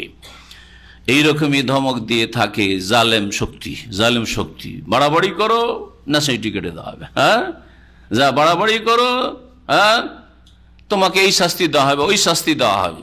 কালা, এইরকমই আজকাল যারা শিরক বিদআত করে ধর্মের নামে, গ্রামে আপনি আর এক দুজন যদি তৌহিদের কথা বলেন, সুন্নতের কথা বলেন, যদি এইরকম আপনি নামাজ পড়েন তাহলে আমাদের মসজিদে আসবেন না, আর যদি আপনি আমাদের সাথে ঈদ মিলাদুন নবী না করেন, আমাদের সাথে যদি ওরসে মাজারে না যান, তাহলে আপনি এই গ্রামে বাস করার অধিকার রাখেন না, চলে যান আপনি বেরিয়ে। হ্যাঁ, এগুলি হচ্ছে যুগে যুগে কাফের শক্তির কথা। কাফেররা এসব কথাবার্তা বলতো মুমিনদেরকে, আল্লাহর নবীগণকে। আল্লাহ পাক রব্বুল আলামিন তারপরে এরশাদ করছেন যে লূত আলাইহিস সালাম তাদের জবাব বলেন, তারা যখন ধমক দিল যে বের করে দেব গ্রাম থেকে, দেশ থেকে, কালা, বললেন তিনি, ইন্নী লিআমালিকুম মিনাল কালিন, তোমাদের এই কুকর্মকে আমি ঘৃণা করি। কালিন মানে মুবগিজিন, মানে আমি মা ওয়াদ্দাকা রব্বুকা মা কালা। একটি আয়াতকে আর একটি আয়াত দিয়ে তাফসীর করেন তাহলে বুঝতে সুবিধা হবে। আল্লাহ পাক রব্বুল আলামিন সূরা আম্মা পারার একটি ছোট্ট সূরায় বলছেন যে হে নবী মুহাম্মদ সাল্লাল্লাহু আলাইহি ওয়াসাল্লাম, মা ওয়াদ্দাকা রব্বুকা, তোমাকে তোমার রব ছেড়েও দেননি, ওমা কালা, আর তোমার রব তোমাকে ঘৃণাও করেন না, বরং তোমাকে মহব্বত করেন, ভালোবাসেন। নবী করিম সাল্লাল্লাহু আলাইহি ওয়াসাল্লামের কাছে কখনো ওহী আসতে বিলম্ব হয়েছে, তখন কাফেররা বলেছিল, দেখো দেখো মুহাম্মদকে তার রব ছেড়ে দিয়েছে। আল্লাহ পাক তার খণ্ডনে আয়াত। তো এই কালা থেকে হচ্ছে মিনাল কালিন, আমি তোমাদের এই কুকর্মকে ঘৃণা করি, লূত আলাইহিস সালাম বললেন। তাহলে অন্তর থেকে ঘৃণা করা সর্বনিম্ন প্রতিবাদ, সর্বনিম্ন অন্যায়ের বিরুদ্ধে সোচ্চার হওয়া, এটা হচ্ছে নিম্ন স্তর। ওয়া যালিকা আযাফুল ঈমান, নবী করিম সাল্লাল্লাহু আলাইহি ওয়াসাল্লামের সহিহ মুসলিম হাদিস, এটা হচ্ছে সবচেয়ে দুর্বল ঈমানের পরিচয়। কিন্তু তার উপরে যদি করতে পারেন, উপদেশ দিতে পারেন, তো কথা মুখে বলতে হবে, আর যদি বল প্রয়োগ করতে পারেন তো বল প্রয়োগ করতে হবে। বল প্রয়োগ অন্যের বাড়িতে নয়, আর রাস্তাঘাটে মাঠে ঘাটে নয়। বল প্রয়োগ করবেন নিজের আয়ত্তে যতটুকু আছে সেখানে। আপনার বাড়িতে আপনার স্ত্রীর উপর বল প্রয়োগ করবেন, আপনার ছেলে মেয়েদের বল প্রয়োগ করবেন, আর আপনি আপনার ভাইয়ের স্ত্রীদের বল প্রয়োগ করবেন, আপনার গ্রামবাসী পুরুষ মহিলাদের বল প্রয়োগ করবেন, আপনি রাস্তায় নেমে বল প্রয়োগ করবেন, এটা কোরআন শেখায় না, এটা রাসূলুল্লাহ সাল্লাল্লাহু আলাইহি ওয়াসাল্লাম শেখাননি। যেখানে আপনার ক্ষমতা রয়েছে, যতটুকু আপনার ক্ষমতা রয়েছে ওইখানে, যেখানে আপনাকে নেতৃত্ব দেওয়া হয়েছে সেখানে, যাকে আল্লাহ পাক নেতৃত্ব দিয়েছেন তাকে আল্লাহ পাক জিজ্ঞাসা করেন, তোমাকে ক্ষমতা দিয়েছিলাম, তুমি কেন বল প্রয়োগ করেন অন্যায়কে নির্মূল করার জন্য, অন্যায় বাধা দেওয়ার জন্য তুমি কেন বল প্রয়োগ করেনি? তাকে জবাবদেহি করতে হবে, তার ফরজ দায়িত্ব, আপনার দায়িত্ব নয় যে আপনি আপনার বাড়ি থেকে আরেকজনের বাড়িতে ঢুকবেন, যে ওর বাড়িতে খারাপ ফিল্ম দেখছে সুতরাং ওর টিভি ভেঙে দেবো, ওর বাড়িতে ডিশ লাগানো আছে ডিশটাকে ভেঙে দেবো, ওর ওর স্ত্রী মাথায় কাপড় দেয় না, বেহায়া বেপরদায় চলাফেরা করছে, সুতরাং ওর স্ত্রীকে গিয়ে ধমক দেবো অথবা তার মাথায় কাপড়টা দিয়ে উঠিয়ে দেবো। এটা তরিকা না।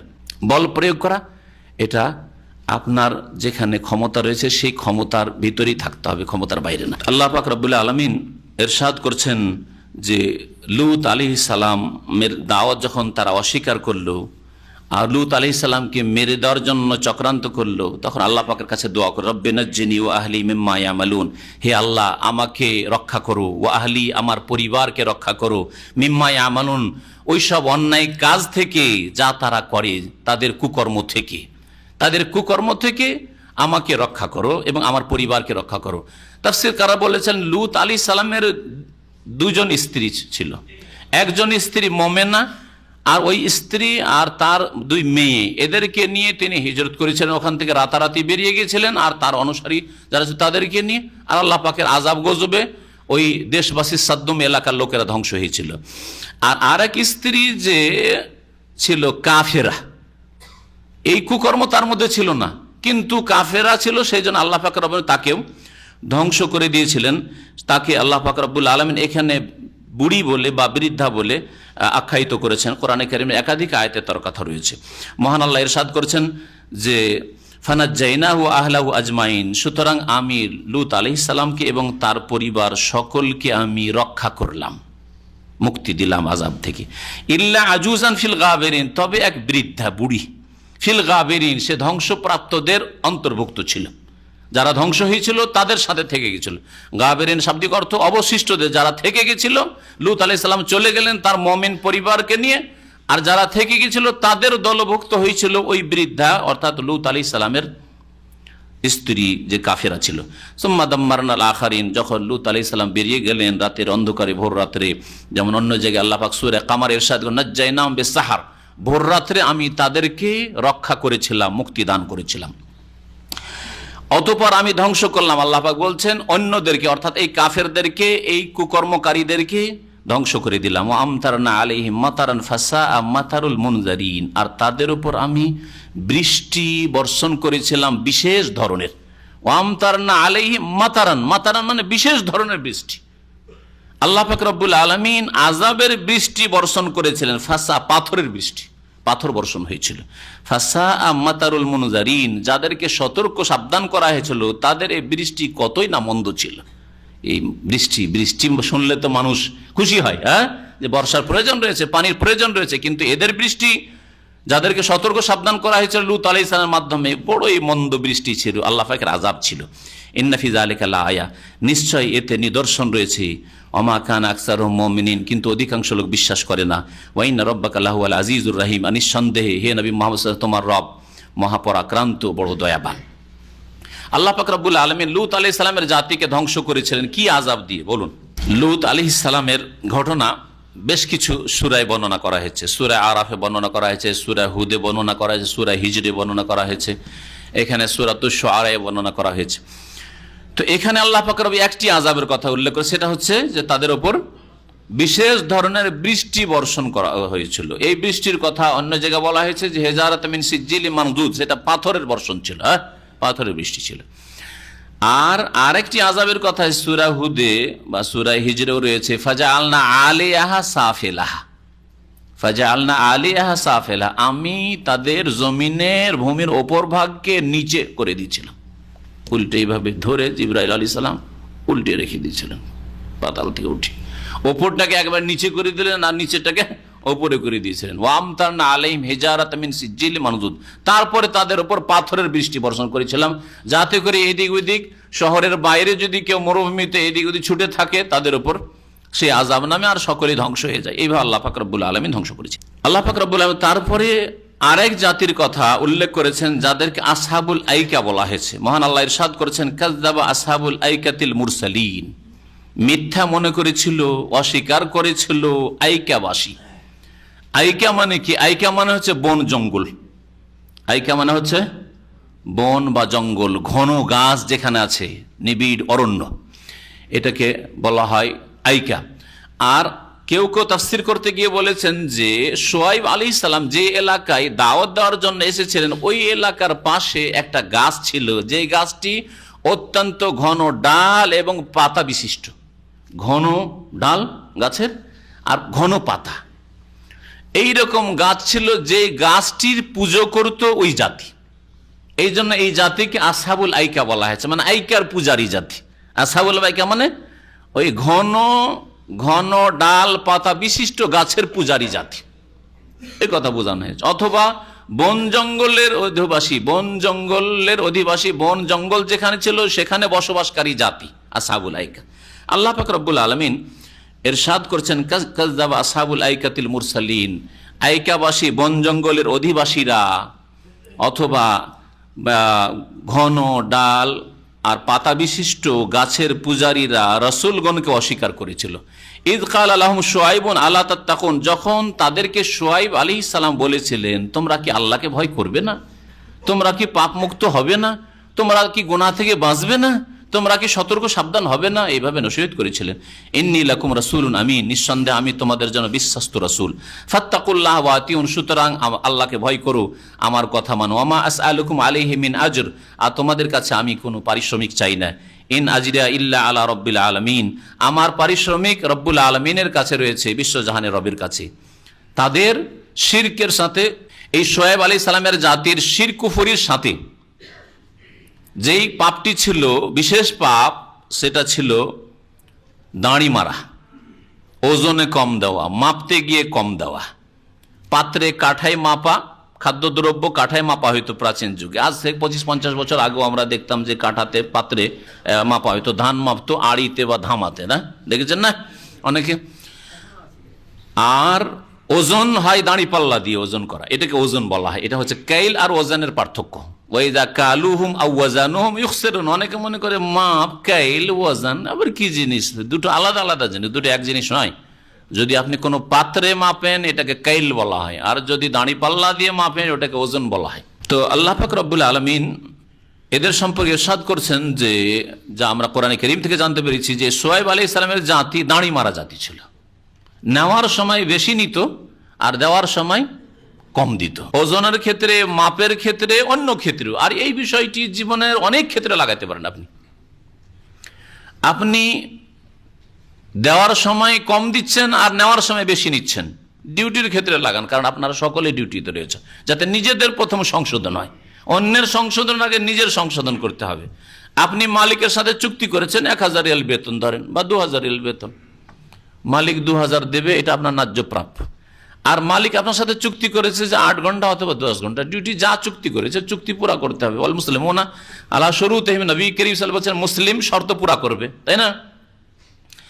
এখন এই 8 ঘন্টা 10 ঘন্টার মধ্যে ফাঁকিবাজি করছেন আপনি, হ্যাঁ ফাঁকিবাজি করছেন, তাহলে এটা কি হলো? দাড়ি মারা হলো না? মাপে কম দেওয়া হলো না? দেওয়ার সময় কম দিচ্ছেন, ডিউটি কম দিচ্ছেন, আর নেওয়ার সময় বেশি নিচ্ছেন, তাই না? আপনার এটা ঈমান আমলের পরিপন্থী, এটা আপনার তাকওয়া আল্লাহ ভীরুতার পরিপন্থী। আল্লাহকে ভয় করুন। আপনাকে আল্লাহ পাক রব্বুল আলামিন দেখছেন, এবং আল্লাহ পাক রব্বুল আলামিনের ক্যামেরা লাগানো আছে, কিরামান কাতিবিনের, ফেরেশতারা রেকর্ড করছে, সবকিছু রেকর্ড হচ্ছে। হ্যাঁ, আর আপনি পাঁচ করলেন কিনা, অথবা আপনি বাসমা দিলেন কিনা, বা কেউ ধরতে পারলো কিনা, এইসব ভয় করবেন, আল্লাহকে ভয় করবেন। কখনো যদি শরীর খারাপ থাকে, অসুস্থ থাকেন, তো তার ঘাটতি পূরণ করে দেবেন, এটা হচ্ছে আপনার আমানত। কিন্তু এই নয় যে আপনি খেয়ানত করবেন, কম দেবেন, আর নেওয়ার সময় যদি 10 টাকা কম হয় তাহলে আপনি অসন্তুষ্ট, কেন আমার কম করা হলো, হ্যাঁ আমার সার্ভিস বেনিফিট কেন কম দেওয়া হলো, আমার এইটা কেন কম দেওয়া হলো, ওইটা কেন কম দেওয়া হলো, আমার ট্রান্সপোর্টেশন কেন দেওয়া হলো না, এইটা কেন, এখানে কেন স্যালারি কাটা হলো, এটা প্রশ্ন উঠাচ্ছেন। দুই দিক থেকে হইতে হবে। এটা শুধু আপনাদেরকে বলছি না, যেমন আপনাদেরকে পুরাপুরি দিতে হবে, তেমন মালিকদের ওপর ফরজ যে তারাও যেন পুরোপুরি দেয় যে ওয়াদা করেছে, না হলে দাড়ি মারা হবে। আর এই চরিত্র হচ্ছে শুআইব আলাইহিস সালামের ওই জাতির, যেই জাতিকে আল্লাহ পাক তাদের শিরক কুফরির সাথে এই পাপের জন্য ধ্বংস করেছিল। এখানে আরো একটি কথা জেনে নেওয়া ভালো, যাতে করে কোরআনে কারীম বুঝতে সুবিধা হয়। এখানে আল্লাহ পাক রব্বুল আলামিন শুআইব আলাইহিস সালাম সম্পর্কে বলছেন যে, শুআইব আলাইহিস সালাম তাদেরকে বলে, ইজ কাল আলাহুম শুআইবুন, শুআইব আলাইহিস সালাম তাদেরকে বললেন, মানে জাতিকে, আলা তাত্তাকুন, তোমরা আল্লাহকে ভয় করবে না। এই কথা বললেন না যে শুআইব আলাইহিস সালাম তাদের ভাই, এই কথা বললেন না। অন্য আয়াতগুলোতে কি ছিল নবীদের ক্ষেত্রে? ইজ কাল আলাহুম আখুহুম হুদুন, ইজ কাল আলাহুম আখুহুম সালেহ, তাই না? ইজ কাল আলাহুম আখুহুম লূত, এখানে আখুহুম কেন বললেন, তাদের ভাই কেন বললেন না? এখান থেকে একদল তাফসীরকাররা বলছেন যে শোয়াইব আলাইহিস সালাম আইকাবাসীর বংশের লোক ছিলেন না, এরা আরেক জাতি ছিল যারা মাদিয়ানের আশেপাশে একটু বাইরে বসবাস করত। আর এই শোয়েব আলাইহিস সালামের ঘটনা সূরা হুদে বর্ণনা করতে গিয়ে, সূরা হিজরে বর্ণনা করতে গিয়ে ওখানে বলেছেন ওয়াইলা মাদিয়ানা আখাহুম শুআইবান। ওখানে আবার এইভাবে রয়েছে ওয়াইলা মাদিয়ানা, মাদিয়ানের উদ্দেশ্যে আমি পাঠিয়েছিলাম তাদের ভাই, মানে মাদিয়ান অধিবাসীদের ভাই, কাকে? শোয়েব আলাইহিস সালামকে। ওখানে আবার শোয়েব আলাইহিস সালামকে ভাই বলা হলো, মাদিয়ানের অধিবাসীদের ভাই বলা হয়েছে, কিন্তু আইকাদের ভাই বলা হয়নি। বুঝতে পারছেন কথা না? এই জন্য একদল তাফসীরকারগণ, তাফসীর যেমন আইসারুত তাফসীর আল্লামা জাযাইরিও বলছেন যে দুটো জাতির উদ্দেশ্যে পাঠানো হয়েছিল শোয়েব আলাইহিস সালামকে। পাঠানো হয়েছিল মাদিয়ানের অধিবাসীদের জন্য, আর মাদিয়ান থেকে বাইরে একদল বসবাস করত যারা ওই আইকা গাছের পূজা করত অথবা ওই বন জঙ্গলে বাস করত, যেটাই নেন দুটোই তাফসীরের। ওদের উদ্দেশ্য পাঠানো হয়েছিল যে তুমি মাদিয়ানের লোকদেরকে হেদায়েত করবে আল্লাহর দ্বীনের দিকে, আর ওদেরকেও দাওয়াত দিবে আল্লাহর দ্বীনের দিকে। দুই জাতির জন্য পাঠানো হয়েছিল।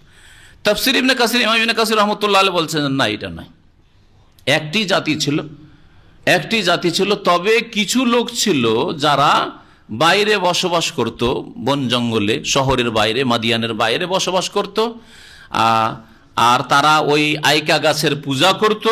এই জাতিটাই, এই মাদিয়ানে বসবাসকারী জাতি ওই গাছের পূজা করত, সেই জন্য এখানে বলা হয়েছে। এক জায়গায় ভাই বলে বলা হয়েছে, আর এক জায়গায় ভাই বলা হয়নি। এতে দুইটি জাতি প্রমাণ হয় না, এই কথা বলে।